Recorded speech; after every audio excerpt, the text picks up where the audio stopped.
Bago po tayo manalangin, gusto ko pong tanungin ang mga ninong at mga ninang.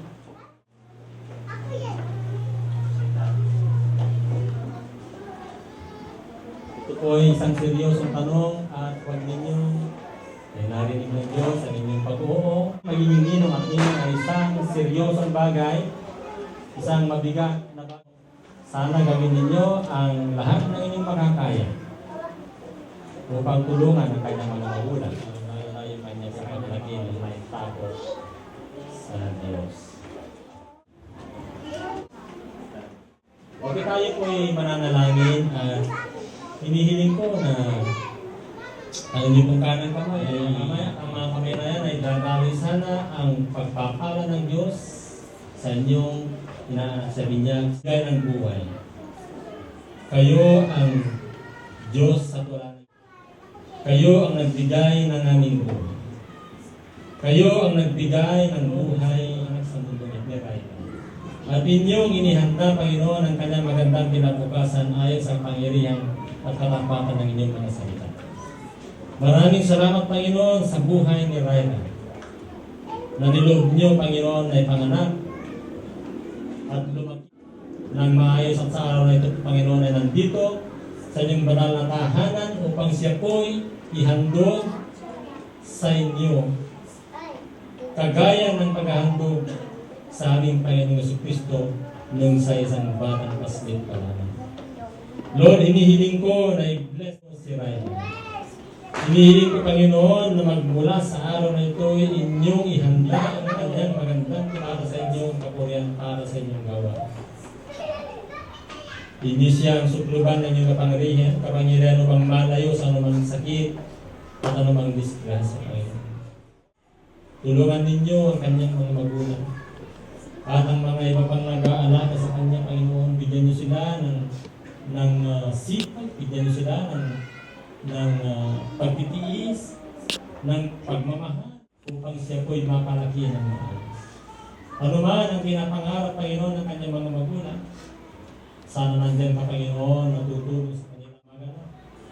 Ang naman kanilang pinapangarap sa ikabubuti ko ng gawain, ang kanilang tulungan ninyo, Panginoon, na sa abot ng kanilang makakaya kung may pagkakataon, ay makatulong sila, Panginoon, sa ikagagaling at ikaayos po ng buhay ng kanilang pinanganak. Upang inyong pagkasama na ito, bilang iyong lingkod atin po. Upang inyong dagdagan ng mahaba, Panginoon, masaya at masaganang buhay sa araw na ito. Sa ngalan ng Ama sa Lalay ay aming po pinag-anasan. Tayo pong lahat ang nagsabi ng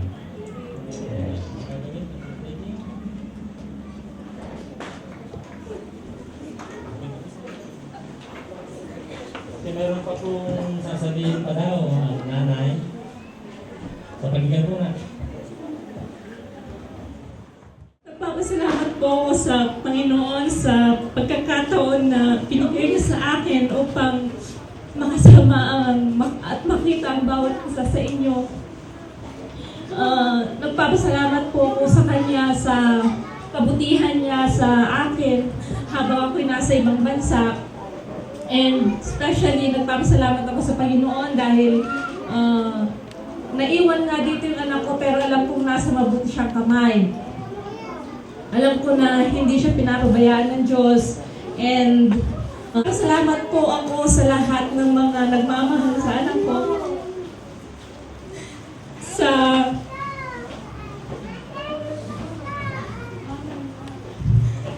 Sa mami dikit po niya, tsaka kay Daddy Bonnie. Maraming salamat po. Hindi ko po kayang bayaran ng kahit na ano, kahit na magkano, yung mga binibigay nilang pagmamahal at pagkakaruga sa anak ko.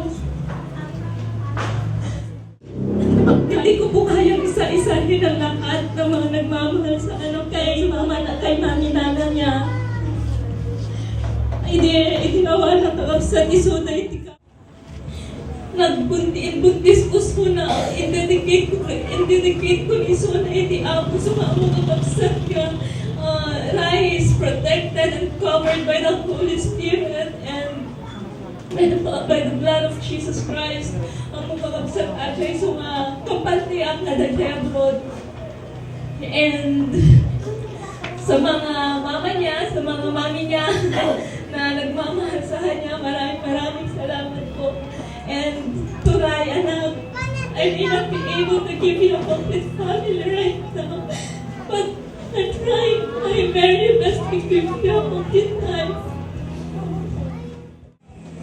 And sa lahat ng pumunta ngayon, maraming salamat po kay Daddy Raymond dahil nandito siya. Siya po ang tatay ni Rai. Yun. Hindi ko po alam, pero nagpapasalamat po talaga ako sa Panginoon. Nagpapasalamat po ako sa bawat isa sa inyo, sa pagpunta niyo rito, sa pagmamahal sa anak ko, sa patuloy niyong pag-aaruga, pagmamalasakit, tulad po ng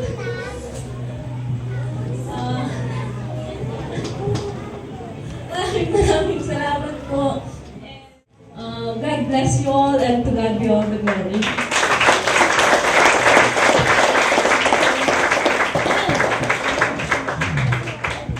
Purihin ang Panginoon sa kanyang kabutihan.